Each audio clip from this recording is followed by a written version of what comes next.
हाँ, इस वीडियो में हम आपको ये functions of kidney, urine formation, kidney के अंदर यूरिन का फॉर्मेशन कैसे होता है, तो इसमें शुरू के वीडियो में, पहली वीडियो में आपको बताया गया था कि इसमें 3 स्टेजेज होते हैं। पहला होता है ग्लोमेरुलर फिल्ट्रेशन, दूसरा है ये सिलेक्टेड रीएब्जॉर्प्शन और तीसरा है एक्सक्रीशन। ये तीनों प्रक्रिया जब पूरी होती है तो फिर यूरिन का कंप्लीट फॉर्मेशन हो जाता है। तो आइए, इसमें हमने ग्लोमेरुलर फिल्ट्रेशन के बारे में तो आपके साथ पिछली वीडियो में अच्छी तरीके से चर्चा कर लिया है। आज का जो खास बिंदु होगा वो होगा ये ट्यूबुलर रीएब्जॉर्प्शन के बारे में। तो ये कहाँ रीएब्जॉर्प्शन कैसे होता है, यानी पीसीटी के अंदर कैसे रीएब्जॉर्प्शन होता है, फिर ये लूप ऑफ फेनले में रीएब्जॉर्प्शन कैसे होता है, फिर आगे आपको बताएंगे डीसीटी में कैसे होता है, फिर ट्यूबुलर सिक्रीशन क्या है और कौन कौन से सबस्टेंसेस हैं जो सिक्रीट किए जाते हैं। तो ये तमाम बिंदुओं पर हम आज आपके साथ अच्छे तरीके से चर्चा करना चाहेंगे। तो आइए, सबसे पहले हम देखते हैं साइट ऑफ रीएब्जॉर्प्शन, यानी ये जो ट्यूबुलर रीएब्जॉर्प्शन सेकेंड फेज है इसका, तो उस पर हम चर्चा करेंगे, क्योंकि फर्स्ट फेज में ग्लोमेरुलर फिल्ट्रेशन की प्रक्रिया पूरी हो चुकी है। तो रीएब्जॉर्प्शन पीसीटी में कैसे होता है, क्या होता है, कौन कौन से सबस्टेंसेस उसमें रीएब्जॉर्ब होते हैं, इन सारे बिंदुओं पर हम आपके साथ चर्चा करना चाहेंगे। तो इसमें लिखा गया है कि इन पीसीटी, यानी पीसीटी के अंदर रीएब्जॉर्प्शन का कितना पार्ट, कितना भाग कैसे होता है, ये बताया गया। अबाउट 7/8 ऑफ द फिल्ट्रेट, ये फिल्ट्रेट क्या है, यानी ग्लोमेरुलस से जो भी फिल्टर होकर के बाउमेंस कैप्सूल में आ चुका है, उसी पार्ट को हम नाम देते हैं ग्लोमेरुलर फिल्ट्रेट। तो ये जो पीसीटी है, ये बाउमेंस कैप्सूल के बाद जब रीनल ट्यूब्यूल में इनका फ्लो शुरू होता है तो उसका लगभग 7/8वां भाग, यानी लगभग नियर अबाउट 88%, 88% जो सबस्टेंसेस हैं इनका रीएब्जॉर्प्शन हो जाता है। कहाँ? पीसीटी के अंदर। पीसीटी क्या है तो बताने की जरूरत नहीं है, फिर भी अगर किसी को कंफ्यूजन है तो पीसीटी का होता है प्रॉक्सिमल कन्वोल्यूटेड ट्यूब्यूल। तो प्रॉक्सिमल कन्वोल्यूटेड ट्यूब्यूल में लगभग 88% रीएब्जॉर्प्शन हो जाता है। इसके बाद which is formed by brush border epithelial cells. ये 88% क्यों ऐसा हो जाता है, क्योंकि जो पीसीटी की दीवार है उसको बनाने वाली जो ये एपिथेलियल सेल्स होती हैं, उनका स्ट्रक्चर, उनकी बनावट कैसे होती है, एज ए ब्रश बॉर्डर, मतलब वो खुरदुरा होती हैं, उसमें छोटे छोटे प्रोजेक्शन होते हैं, तो वो ब्रश के रूप में दिखते हैं, उनकी बनावट ऐसे ही होती है।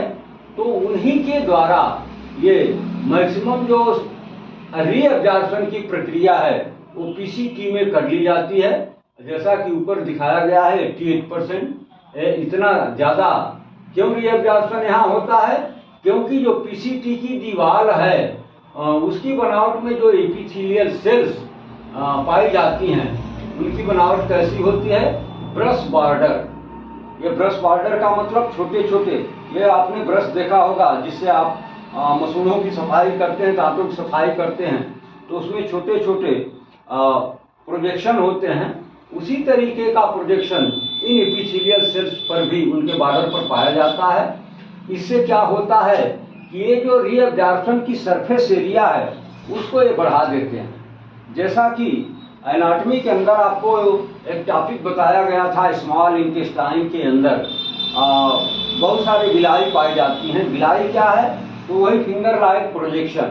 ये जो छोटे छोटे उभरे हुए एलिवेटेड पार्ट हैं, ये करते क्या हैं, रीएब्जॉर्प्शन की जो रीएब्जॉर्प्शन के लिए जो सरफेस एरिया है उसको इंक्रीज कर देते हैं, बढ़ा देते हैं, तो उसकी रीएब्जॉर्प्शन की कैपेसिटी बढ़ जाती है, क्योंकि ये सरफेस एरिया बढ़ जाती है। तो इस तरह का स्ट्रक्चर ये सिर्फ पीसीटी में है, इसलिए यहीं पर ये रीअब्जॉर्प्शन की 88% प्रक्रिया जो है पूरी हो जाती है। और होता क्या है कि the substances are reabsorb from PCTH, यानी PCT के अंदर वो कौन कौन से प्रोमिनेंट सबस्टेंस हैं जिनका रीअब्जॉर्प्शन किया जाता है। तो इनमें एक बहुत लंबी चौड़ी लिस्ट आपके सामने लिखी गई है। आइए बाय नेम हम जानते हैं एक एक को।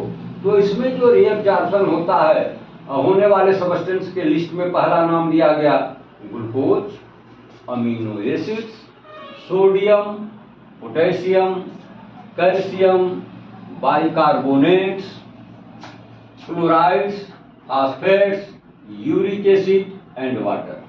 तो ये जो सबस्टेंसेस की लिस्ट आपके सामने दिख रही है, इनका रीअब्जॉर्प्शन कहाँ हो जाता है? PCT के अंदर हो जाता है। यही वो सबस्टेंस हैं जिनका एब्जॉर्प्शन यहाँ पर संभव हो पाता है या कर लिया जाता है। इसके बाद जो बचा खुचा रीअब्जॉर्प्शन की प्रक्रिया है वो आगे पूरी होती है। कुछ तो हो जाता है लूप ऑफ हेनले में, और बाकी जो बचता है वो कंप्लीट हो जाता है DCT के अंदर। तो आइए, ये तो रहा PCT के अंदर रीअब्जॉर्प्शन का अमाउंट या परसेंटेज कह लीजिए, और वे सबस्टेंसेस जिनका यहाँ पर रीअब्जॉर्प्शन कर लिया जाता है। और ये क्यों इतना ज्यादा मात्रा में यहीं पर रीअब्जॉर्प्शन की प्रक्रिया पूरी हो जाती है? क्योंकि जो PCT की दीवार है जिसके फॉर्मेशन में एपिथेलियल सेल्स पाई जाती हैं, तो एपिथेलियल सेल्स जो हैं ये ब्रश बॉर्डर लाइक प्रोजेक्शन इनके पास होता है, और उसके वजह से रीअब्जॉर्प्शन के लिए जो यहाँ पर सरफेस एरिया बनती है उसका जो क्षेत्रफल है वो इंक्रीज कर जाता है, जिसके वजह से लंबी चौड़ी एरिया होने के नाते ये जो रीअब्जॉर्प्शन का परसेंटेज है ये काफी हाई ग्रेड हो जाता है। और इसके बाद जो बचा कुचा सबस्टेंस है वो आगे बढ़ गया किसके थ्रू? तो descending limb of the loop of Henley. Descending loop of Henle के थ्रू जो सबस्टेंसेस आगे बढ़ गए और कहाँ पहुंच गए? लूप ऑफ हेनले में। जो इनर ट्यूब्यूल यू टर्न बनाता है उसी को बोलते हैं लूप ऑफ हेनले। हेनले नाम के साइंटिस्ट ने इस लूप को फर्स्ट ऑफ ऑल सर्च किया था, उसी के नाम पर इस फोल्ड का नाम रख दिया गया। या यूं देखिए, ये रहा आपका ग्लोमेरुलस, ये रहा बाउमेंस कैप्सूल, ये रहा PCT। अब ये नीचे डिसेंड कर रहा है इसलिए इसको बोलते हैं डिसेंडिंग लिम्ब। और ये यू टर्न लिया एरिनल ट्यूब्यूल, तो इसको बोलते हैं लूप ऑफ हेनले। और अब ये ऊपर के तरफ असेंड कर रहा है तो इसको हम नाम देते हैं असेंडिंग लिम्ब। फिर यह कार्टेक्स में पहुंच करके कॉइल्ड स्ट्रक्चर बनाता है तो इसको नाम देते हैं DCT। ये नजदीक है सेंटर के, इसको बोलते हैं PCT। और ये है डिसेंडिंग लिम्ब, और ये है लूप, और ये है असेंडिंग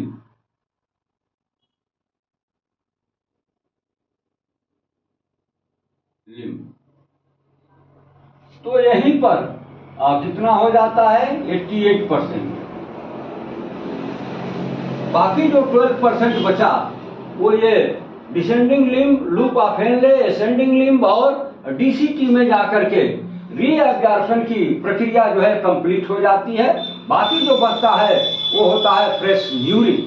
तो आइए अब हम लूप ऑफ हेनले में देखें क्या होता है और कौन कौन से सबस्टेंस है मुख्य रूप से जिनको यहाँ पर रीअब्जॉर्ब कर लिया जाता है। तो ये होता है substances reabsorb by loop of Henle, यानी लूप ऑफ हेनले के द्वारा, यानी यहाँ पर किस किस सबस्टेंसेस का रीअब्जॉर्प्शन होता है यहाँ पर। तो इसमें मुख्य रूप से दो ही नाम आए हैं, वो होता है सोडियम और क्लोराइड। तो सोडियम और क्लोराइड का ऊपर भी यानी PCT में भी रीअब्जॉर्प्शन किया गया है, लेकिन टोटल कर लिया गया हो ऐसा नहीं होता है। जितना हो चुका, जो थोड़ा बहुत बचा वो आगे पहुंच गया लूप ऑफ हेनले में, और वहां पहुंचने के बाद इनका रीअब्जॉर्प्शन कर लिया गया। अब जो बचेगा वो ऊपर के तरफ आएगा और कहां पहुंच जाएगा? DCT में। क्योंकि डीसीटी ही वो पार्ट है रीनल ट्यूब्यूल का जो इंड पार्ट है, लास्ट पार्ट है, और वहां तक जाते जाते रीअब्जॉर्प्शन की जो प्रक्रिया है वो टोटल कंप्लीट हो जाती है। तो आइए देखें इन डीसीटी, ये देखिए लिखा गया है कि डीसीटी में कैसे रीअब्जॉर्प्शन होता है, किन किन सबस्टेंसेस का होता है। तो रीअब्जॉर्ब सबस्टेंसेस आर, यानी डीसीटी में रीअब्जॉर्ब होने वाले सबस्टेंसेस की लिस्ट यहाँ पर दी गई है। इसमें क्या है मुख्य रूप से sodium, calcium, bicarbonate and water. ऐसा नहीं कि ये टोटल इनका यहीं पर होता है, ये ऊपर भी पहले भी इनका रीअब्जॉर्प्शन हुआ है, लेकिन टोटल नहीं हो पाया, कंप्लीट नहीं हो पाया। थोड़ा बहुत इनका अमाउंट यूरिन के साथ या वाटर के साथ कह लीजिए, क्योंकि यूरिन तो डीसीटी के बाद उसको नाम देना उचित होगा, उसके पहले तो यूरिन इसको कहा नहीं जाता है। तो जो वाटर है यानी ग्लोमेरुलर जो फिल्ट्रेट है, उससे सोडियम, कैल्शियम, बाइकार्बोनेट और वाटर का रीअब्जॉर्प्शन कहाँ होता है? डीसीटी में होता है। यही वो डीसीटी है जहां पर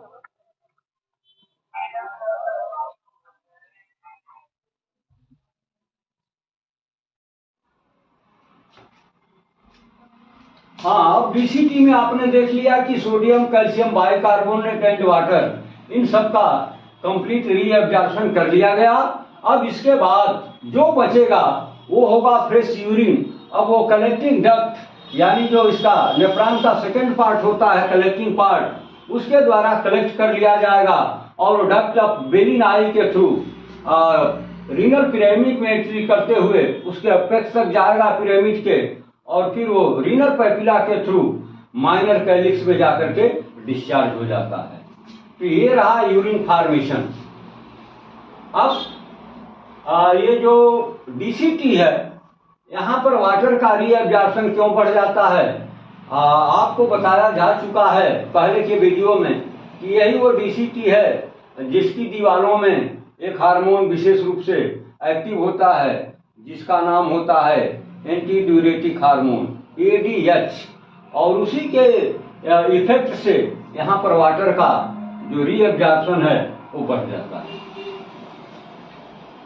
अगर वो डीसीटी में वो पहुंचने में फेल हो जाए या उसका सिक्रीशन बंद हो जाए, प्रोडक्शन बंद हो जाए, तो फिर यूरिन जो आप 24 घंटा में 1 से 1.5 लीटर यूरिन करते हैं, उसका अमाउंट काफी बढ़ जाएगा। तो आइए अब हम देखते हैं ट्यूबुलर सिक्रीशन, यानी यूरिन फॉर्मेशन के 2 फेज कंप्लीट हो चुके हैं।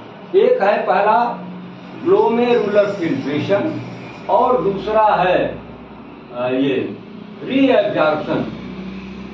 तो रीअब्जॉर्प्शन में साइट दिया हुआ है, यानी पीसीटी में कैसे रीअब्जॉर्प्शन हुआ, लूपाफिल्ले में कैसे हुआ, फिर डीसीटी में कैसे हुआ, और किन किन सबस्टेंसेस का कहाँ कहाँ पर हुआ, इसको हमने आपके साथ अच्छी तरीके से डिस्कशन कर लिया है। चलिए लास्ट में समय बचा तो थोड़ा सा एक बार रिवाइज भी कर दूंगा, जो आपका डाउट होगा, कंफ्यूजन होगा, वो दूर हो जाएगा। अब आइए ट्यूबुलर सिक्रीशन, ये जो यूरिन फॉर्मेशन का तीसरा पार्ट है, इसके बारे में चर्चा करें। ये ट्यूबुलर सिक्रीशन क्या है? It is a process by which substances are transported from blood into renal tubules, यानी यह एक प्रक्रिया है जिसके द्वारा ये जो सबस्टेंस हैं ट्रांसपोर्टेड फ्रॉम, यानी ब्लड से चल करके ये कहाँ पहुंच गए? रीनल ट्यूब्यूल में, यानी ग्लोमेरुलस के अंदर ये ब्लड भरा हुआ है, यहाँ से पहुंच गए। ये रीनल ट्यूब्यूल है, PCT, DCT, loop of Henle, ascending descending limb, ये सब क्या है? ये रीनल ट्यूब्यूल हैं। तो आपने देखा कि ब्लड से ये सबस्टेंस निकल करके रीनल ट्यूब्यूल में पहुंच जाते हैं इस प्रक्रिया के द्वारा। इसके बाद हम क्या करते हैं, क्या देखते हैं कि in addition to reabsorption from renal tubule, some substances are also secreted into the lumen from the peritubular capillaries through the tubular epitheliasis, यानी इस ट्यूबुलर सिक्रीशन को हम दूसरा नाम भी देते हैं, इसको नाम देते हैं ट्यूबुलर एक्सक्रीशन। अब इसको चाहे ट्यूबुलर सिक्रीशन के नाम से आप जानिए या ट्यूबुलर एक्सक्रीशन के नाम से जानिए। इसके साथ in addition to reabsorption from renal tubules.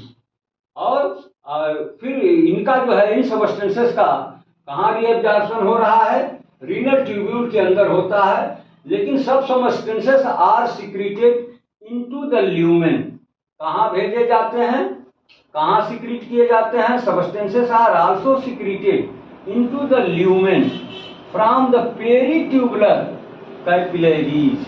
ये पेरीट्यूबुलर कैपिलरीज क्या है, आपको बताया गया था कि ये जो इफरेंट होता है, ये जब आगे प्रोलांग करता है और जब ये रीनल ट्यूब्यूल के इर्द गिर्द पहुंचता है तो वहां पर इसके चारों तरफ सघन एक नेटवर्किंग बना देता है, जिसको हम नाम देते हैं पेरीट्यूबुलर कैपिलरीज। क्या बोलते हैं, पेरीट्यूबुलर कैपिलरीज प्लेक्सस, यानी वहां पर ये नेटवर्क बना देता है। तो कह रहा है कि also secreted into the lumen from the peritubular capillaries through the tubular epithelial cells. यानी वो जो ब्लड इफरेंट के द्वारा लाया गया पेरीट्यूबुलर कैपिलरीज के नेटवर्किंग में, वहां से भी कुछ सबस्टेंसेस निकल करके इस रीअब्जॉर्प्शन के साथ इधर रीअब्जॉर्प्शन होता है और उधर, या फिर ये देखिए फिगर,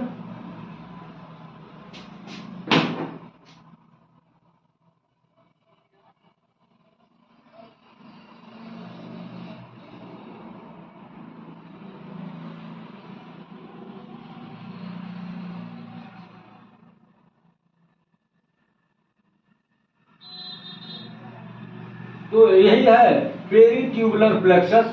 और इस ये जो ब्लड फ्लो हो रहा है, इसमें से कुछ सबस्टेंसेस निकल करके और इसमें आ जाते हैं।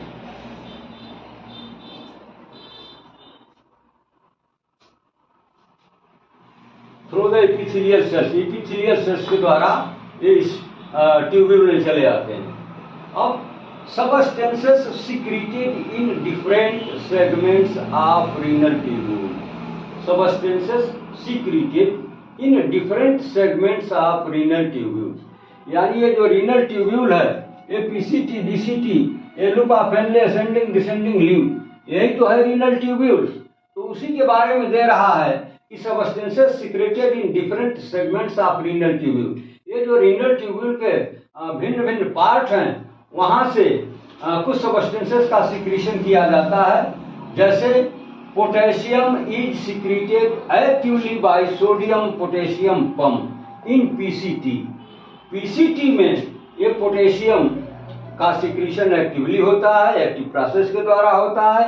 और क्या होता है, इन डीसीटी एंड कलेक्टिंग डक्ट। तो इसमें भी ये पोटेशियम सोडियम पोटेशियम पंप के द्वारा उसमें सिक्रीट किया जाता है।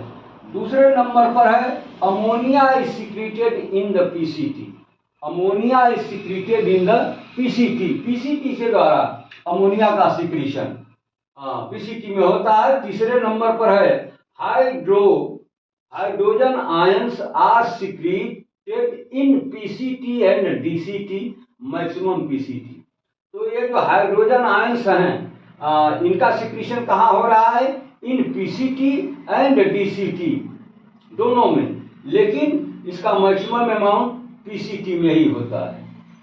अब ये नीचे दिया गया है कि 10 urine is found in the nephron by the process of glomerular filtration, selective reabsorption, और थर्ड पार्ट इसका होता है ट्यूबुलर सिक्रीशन।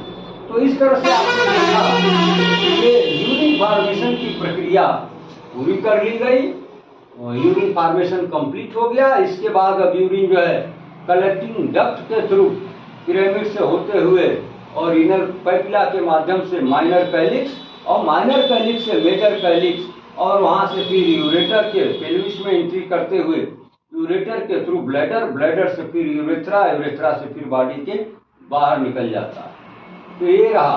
तो इसमें आपको बता दिया गया कि साइट ऑफ रिजर्वेशन में यानी पीसीटी में कैसे होता है, लूप ऑफ हेनले में कैसे होता है, डीसीटी में कैसे होता है। तो पीसीटी में टोटल जो ग्लोमेरुलस फिल्ट्रेट होता है, जो ग्लोमेरुलस से आया हुआ पार्ट है, उसका 7 से 8 में 7वां भाग यानी 7/8वां भाग यहीं पर फिल्टर कर लिया जाता है, या जिसको आप परसेंटेज में अगर निकालेंगे तो टोटल ग्लोमेरुलर फिल्ट्रेट का 88% यहाँ पर ही एब्जॉर्ब कर लिया जाता है।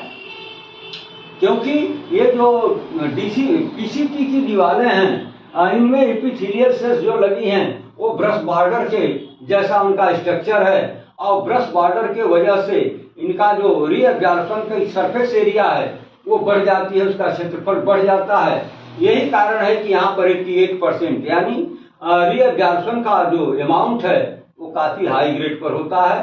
बाकी बचा कुचा आगे लूपा फेलने और डीसीटी में जाकर के कंप्लीट हो जाता है। तो पीसीटी के अंदर किन किन सबस्टेंसेस का रीअब्जॉर्प्शन होता है, तो उसमें लिस्ट बहुत लंबी दिखाई दे रही है। ग्लूकोज है, अमीनो एसिड है, सोडियम है, पोटेशियम है, कैल्शियम है, बाइकार्बोनेट्स हैं, क्लोराइड है, फास्फेटेज है, यूरिक एसिड है एंड वाटर। तो इन तमाम सबस्टेंसेस का जो रीअब्जॉर्प्शन है वो कहाँ हो जाता है, पीसीटी के अंदर लगभग कितना 88%। अब आगे आ जाइए, ये सबस्टेंस यानी ग्लोमेरुलर फिल्ट्रेट में मिले हुए जो अभी सबस्टेंस हैं वो कहाँ पहुंचते हैं, तो लूपा फैलने में पहुंचते हैं, और वहां पर सोडियम और कैल्शियम, ये सोडियम और क्लोराइड का ही रीअब्जॉर्प्शन किया जाता है। बाकी जो अदर सबस्टेंस हैं वो डीसीटी में पहुंच जाते हैं, और वहां पर सोडियम का, कैल्शियम का, बाइकार्बोनेट और वाटर का रीअब्जॉर्प्शन कर लिया जाता है। अब इसके बाद जो फ्रेश बचता है वो यूरिन हो जाता है। अब है ट्यूबुलर सिक्रीशन। तो यह एक प्रक्रिया है जिसमें ग्लोमेरुलस से ट्रांसफर किए गए सबस्टेंस यानी ब्लड से फिल्टर हुए सबस्टेंस कहाँ पहुंच जाते हैं, रीनल ट्यूब्यूल में आ जाते हैं, जिन्हें हम ट्यूबुलर सिक्रीशन या ट्यूबुलर एक्सक्रीशन के नाम से भी जानते हैं। तो इन एडिशन टू रीअब्जॉर्प्शन यानी रीअब्जॉर्प्शन के साथ from renal tubule some substances are also secreted from renal tubule, यानी रीनल ट्यूब्यूल से कुछ सबस्टेंसेस भी सिक्रीट किए जाते हैं, जैसे into the lumen from the peritubular capillary. ये जो पेरीट्यूबुलर कैपिलरी है इससे कुछ सबस्टेंसेस निकल करके इसमें आ जाते हैं, रीनल ट्यूब्यूल में आ जाते हैं। अब वे substances secreted in different segments of renal tubule. Renal tubule के विभिन्न भागों के द्वारा सिक्रीट किए गए सबस्टेंसेस की लिस्ट यहाँ पर है। तो पोटेशियम है, अमोनिया है, हाइड्रोजन आयंस हैं। तो पोटेशियम इस सिक्रीटेड ये कहाँ होता है, by secreted actively by sodium potassium pump in PCT. PCT के अंदर ये जो बाय सोडियम पोटेशियम पंप होता है उसके द्वारा पोटेशियम का सिक्रीशन कर लिया जाता है। कहाँ पर, पीसीटी और डीसीटी में। लेकिन इसका मैक्सिमम अमाउंट कहाँ पर, डीसीटी में, पीसीटी में ही होता है। Ammonia is secreted in the PCT, और अमोनिया जो है सिर्फ सिंगल एक ही सेगमेंट है रीनल ट्यूब्यूल का जिसका नाम है पीसीटी, वहीं पर इसका सिक्रीशन होता है। Hydrogen ions are secreted in PCT and DCT. तो पीसीटी में इसका मैक्सिमम अमाउंट होता है, डीसीटी में लिटिल अमाउंट होता है। इस प्रकार से आपने देखा कि यूरिन का फॉर्मेशन जो नेफ्रॉन के द्वारा किया गया वो प्रक्रिया कंप्लीट हुई। इस कंप्लीट प्रक्रिया में 3 फेजेज आपको बताए गए थे। पहला था ग्लोमेरुलर फिल्ट्रेशन जो कंप्लीट हो गया। दूसरा बताया गया था सेलेक्टिव रीअब्जॉर्प्शन, ये प्रक्रिया कंप्लीट हो गई। और तीसरी प्रक्रिया उसमें थी ट्यूबुलर सिक्रीशन। तो जब ये तीनों प्रक्रिया कंप्लीट हो गई तो क्या हो गया, फॉर्मेशन ऑफ यूरिन कंप्लीट हो गया। बाकी की कहानी हम अगले वीडियो में आपके साथ चर्चा करना चाहेंगे।